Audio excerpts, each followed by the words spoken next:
Très bien. On va voir maintenant deux types de récepteurs. On va commencer par le corpuscule de Pacini dont on a parlé au début du cours. Les corpuscules de Pacini sont des mécanorécepteurs, on le sait, de bas seuil, on l'a dit, encapsulés. Hop, qu'est-ce qu'on avait dit? On avait dit que c'était des récepteurs très différenciés. Donc voilà la description de leur différenciation. Ils sont encapsulés, ils se trouvent à la couche profonde du derme. Et vous savez que la peau elle est constituée de plusieurs couches. L'épiderme, qui est lui aussi composé de plusieurs couches, ou même plutôt le derme, ou même plutôt l'hypoderme. Dans la couche profonde du derme, ils sont également présents à d'autres endroits, comme le mésentère. Vous connaissez le mésentère? Le mésentère fait partie du péritoine, les membranes qui tiennent les viscères à l'intérieur de mon organe. Le masariqi. Masariqi al-Arnab, livre de 4e année, sciences. Quand vous avez étudié les villosités intestinales, les parois des vaisseaux, les capsules articulaires et le périoste. Le périoste, c'est la couche la plus superficielle de l'os. Donc, il n'a pas de délocalisation exclusivement cutanée. Il a aussi des localisations au niveau des séreuses internes, des capsules articulaires, de l'os, etc., etc. Les corpuscules de Pacini sont de grande taille, jusqu'à 4 mm de long. 4 mm, c'est beaucoup. Qu'est-ce que vous pouvez nous dire à propos de ça, Béba? 4 mm. C'est-à-dire que je peux les observer à l'œil nu. C'est grand, 4 mm, c'est géant. Avec un corps ovoïde, en forme ovalaire, en bulbe d'oignon, une organisation concentrique, en bulbe d'oignon, visible macroscopiquement à la dissection. Contient une terminaison axonique non myélinisée, maintenant recouverte de myéline, centrale, entourée de nombreuses lamelles conjonctives concentriques. Elle est bien pendant un bulbe d'oignon. Un cercle, et puis en dehors un autre cercle, puis un autre cercle, puis un autre cercle, puis un autre cercle. Les espaces entre les lamelles sont remplis de liquide. Ils possèdent un champ récepteur large. Maintenant, ils possèdent un champ de récepteur qui a une surface importante, qui peut être stimulé par des stimuli éloignés dans l'espace. Les corpuscules de Pacini représentent 10 à 15% des récepteurs de la peau de la main. Vous voyez? Donc, ils sont importants quantitativement au niveau de la main. Est-ce que vous vous souvenez des seuils discriminatifs? Les seuils discriminatifs où on prend deux aiguilles et on calcule la distance à partir de laquelle on sent que les deux aiguilles, c'est une seule aiguille. On va étudier ça, la somesthésie. D'accord? Et cela va nous indiquer la sensibilité de l'organe. La sensibilité discriminative. Elle est plus importante au niveau de la pulpe des doigts. D'accord? Maintenant, vous calculez la distance entre deux aiguilles. Vous prenez comme un compas. Ok? Deux aiguilles. Vous les appliquez. Mais la distance, quand vous piquez, par une seule piqûre ou les autres, parce qu'elles sont trop rapprochées. Vous commencez à les éloigner. Plus la distance est petite, pour ressentir les deux, plus le seuil discriminatif il est bon. Maintenant, ils sont plus de détails. Par exemple, entre le dos de la main et la paume de la main est plus discriminative que le dos de la main. Maintenant, quand je fais l'épreuve au compas, la distance sera plus importante au dos de la main qu'au niveau de la pulpe de la main. Pourquoi? Parce qu'il y a plus de récepteurs au niveau de la pulpe de la main qu'au niveau du dos de la main. Vous êtes d'accord? Quand on touche, on reconnaît les objets mieux avec la pulpe de la main qu'au niveau de la pulpe de la main. Mais, je m'étais posé une question. C'est plus douloureux au niveau du dos de la main ou de la paume de la main? Et pourquoi? Moi, je viens de vous dire que la paume de la main elle est plus sensible.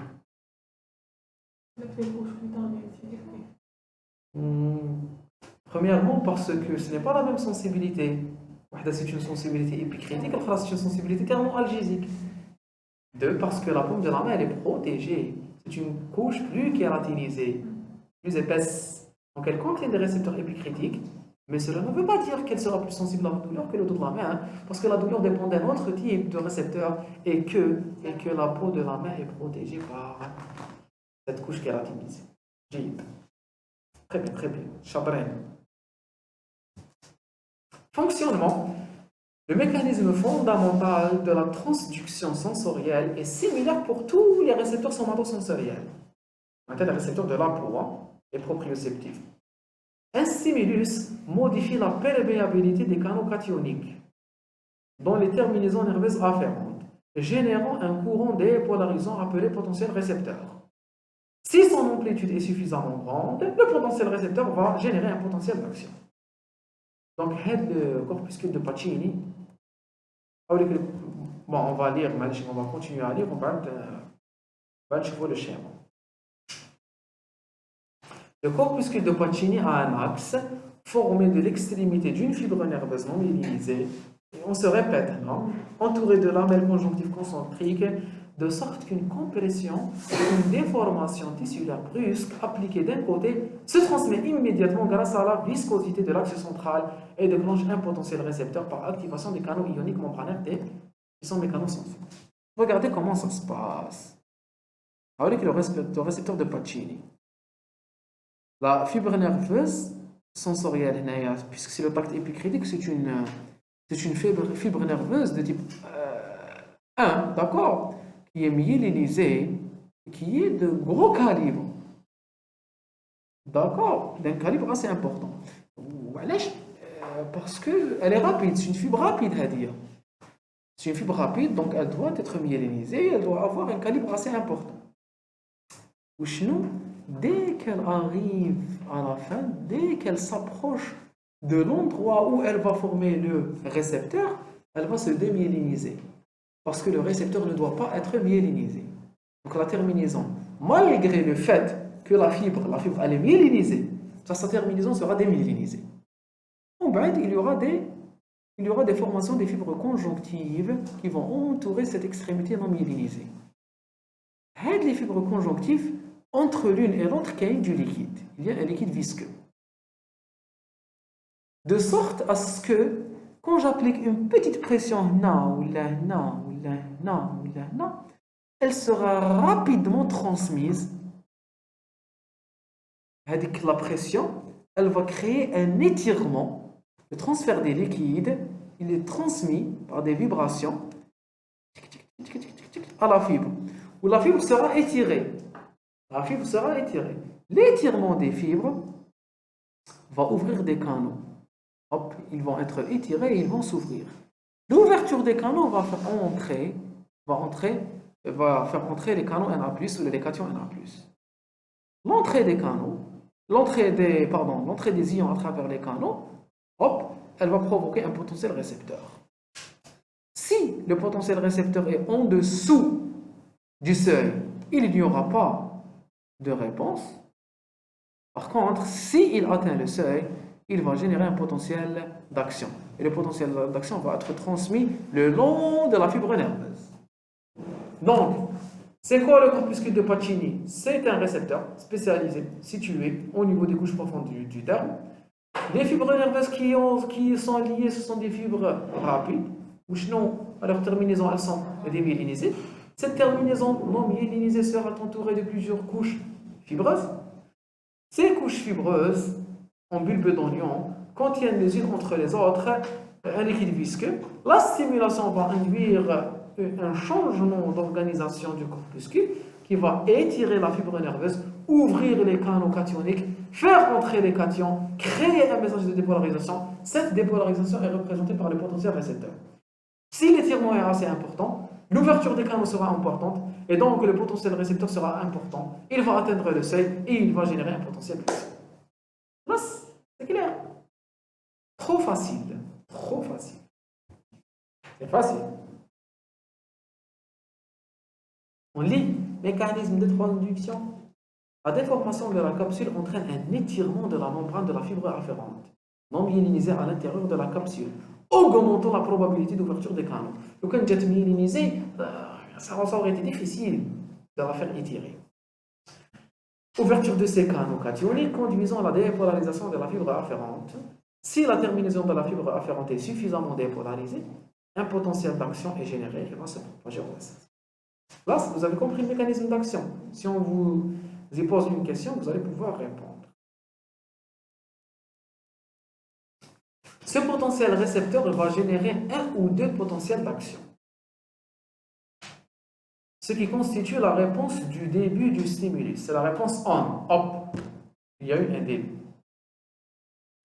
La redistribution du liquide à l'intérieur du corpuscule aboutit à une égalisation des pressions et l'axe recevant des pressions égales des deux côtés n'est plus stimulé, d'où le silence électrique qui caractérise la force de maintien du stimulus.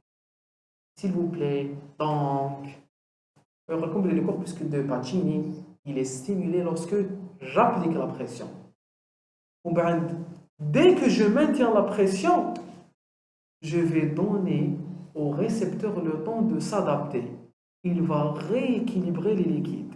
Et cette rééquilibration de liquide ne va plus étirer les fibres nerveuses et il n'y aura plus d'entrée de Na+. Et donc, il n'y aura plus de potentiel repos. Qu'est-ce que vous devinez? ما هو الاستنتاج الذي ستقومن به الذي ستستنتجنه? Très bien, vous avez plus de points. Bravo. C'est une fibre à adaptation rapide, puisqu'on elle va être stimulée au début du stimulus, puis elle va rééquilibrer les forces et ne plus être stimulée. Donc c'est une fibre, c'est un récepteur à adaptation rapide, c'est un récepteur à action on-off, c'est un récepteur phasique. Passe? Maintenant, vous allez dormir. Ainsi, les structures accessoires fonctionnent comme des filtres éliminant les composantes persistantes et lentes du stimulus. C'est un rôle tampon. C'est un récepteur différencié. La structuration elle va éliminer toutes les stimulations persistantes. Comment? En se réorganisant. Puisqu'il y a des rahaka, regardez. J'ai appliqué un stimulus. Lors de l'application, il y a eu un changement de l'organisation. Elle a induit une dépolarisation. Mais puisque le message le message, il est persistant, il est maintenu dans le temps. Les fibres, elles vont changer. Elles vont se réadapter. En se réadaptant, elles vont réégaliser les pressions au niveau de la fibre. Donc, les canaux vont se refermer. Et donc, c'est le récepteur lui-même qui va éliminer l'influence du stimulus sur la fibre nerveuse. En se réorganisant. D'accord? Oui, je me suis déformé. Parce que j'ai eu le stimulus. Mais le stimulus, je me réadapte pour faire arrêter les messages. Hop, ils vont me rechanger. Donc, je stimuler la fibre. Je me réadapte. C'est une fibre, c'est un récepteur on-off. Il va être stimulé lors de l'application et lors de l'arrêt. Très bien.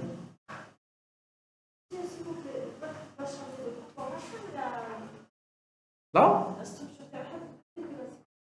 les fibres conjonctives, elles vont changer l'orientation et l'éloignement les unes des autres. D'accord? Pour rééquilibrer le liquide visqueux et arrêter l'étirement des fibres nerveuses. Non, pas des récepteurs. Elles doivent maintenir une pression égale les unes avec les autres. Il n'y a pas de régulation fibre elles vont réguler, d'accord? Ces potentiels races, ainsi les structures accessoires fonctionnent comme des filtres, vont éliminer les composantes persistantes.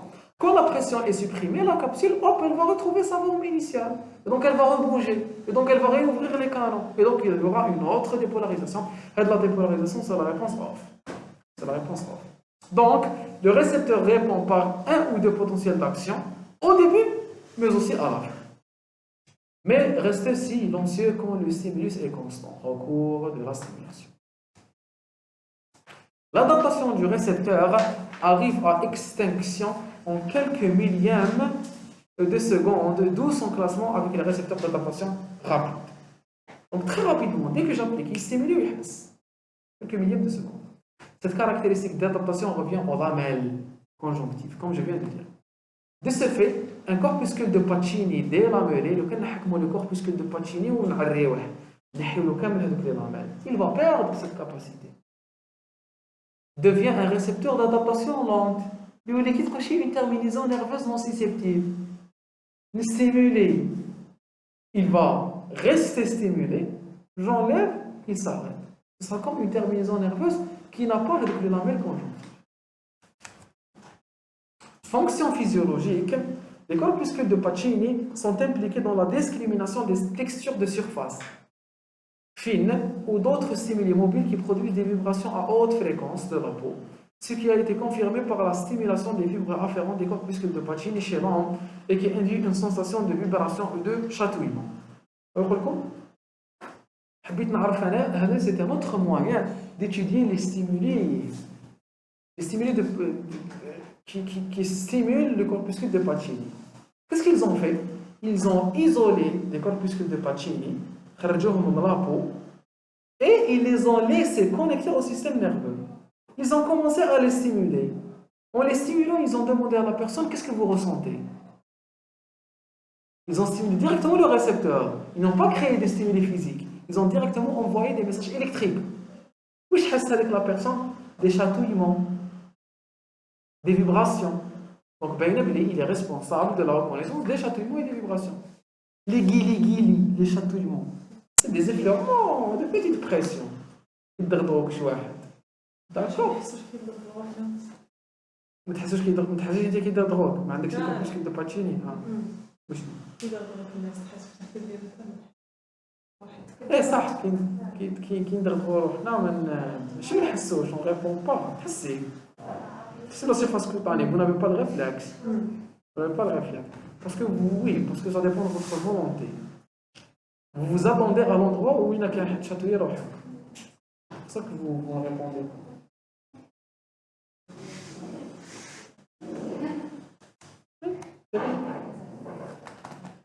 Très bien. La morphologie des récepteurs influence l'adaptation des mécanorécepteurs à l'adaptation rapide.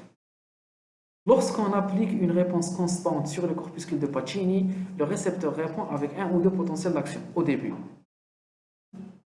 et à la fin du stimulus, mais reste silencieux lorsque le stimulus est constant. Lorsque le corpuscule de Pacini est sensible aux vibrations, les mouvements rapides sont transmis à travers les lamelles vers la terminaison nerveuse, générant un potentiel récepteur et un potentiel d'action pour chaque cycle vibratoire. Donc avec le stimulus, des vibrations, avec les potentiels d'action. D'accord? Vous voyez que le canal des vibrations, j'aurai plusieurs potentiels d'action. Alors que le canal un stimulus à intensité constante, j'aurai juste au début et à la fin. Mais je fais les vibrations, j'aurai plusieurs potentiels d'action. Parce que par définition, حاجة vibrer, واش معناتها vibrer؟ معناتها très bien. معناتها تحبس وديماري، ديماري وتحبس، ديماري وتحبس، ديماري وتحبس، هذه واش معناتها فيبراسيون؟ أي حاجة فيبري.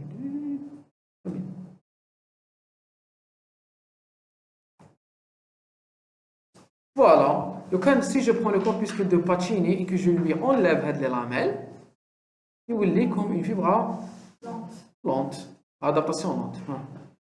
Les potentiels d'action générés sont comme pour ceux d'une fibre à adaptation lente. Très bien, on a terminé avec le corpuscule de Pacini.